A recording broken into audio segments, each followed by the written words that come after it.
আবার সেই ভাজা তেলেই করব এখন চিংড়ি মাছের ঝাল মালাইকারি আমার স্টাইলে। আর তেলটা পুড়েছে তার কারণটাও আমি দেখিয়ে দিচ্ছি।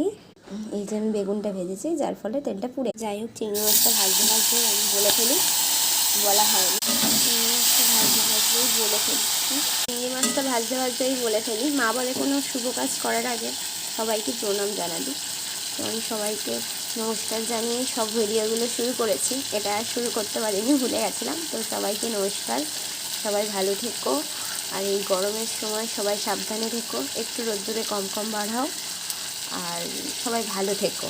তো যাই হোক, চিংড়ি মাছটা ভাজা হয়ে গেছে, এবার আমি তুলে নিয়ে বাদবাকি পরের কাজগুলো শুরু করবো। চিংড়ি মাছটাকে তুলে নিচ্ছি। প্রথমেই ফোড়নে জিরে দিলাম, 100 চিংড়ি মাছ তাই পরিমাণটাও কমই দিলাম।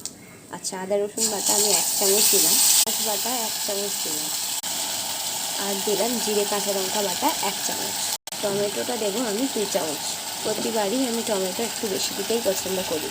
এবারে দিয়ে দেবো চিনি, দেবো ভেজে রাখা চিংড়ি মাছ। চিংড়ি মাছটা দিয়ে এবার ভালো করে কষিয়ে নেব। কষা হয়ে গেছে, এবারে আমি এর মধ্যে ভেজে রাখি যে দুধটা আমি ঢেলে রেখেছিলাম আমুল দুধ, সেই দুধটাকেও দিয়ে দেবো।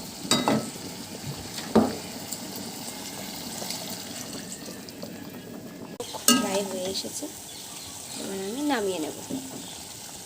তো আমার ঝাল ঝাল মালাইকারি রেডি। আর অল্প চিংড়ি মাছ তো অল্প রান্না।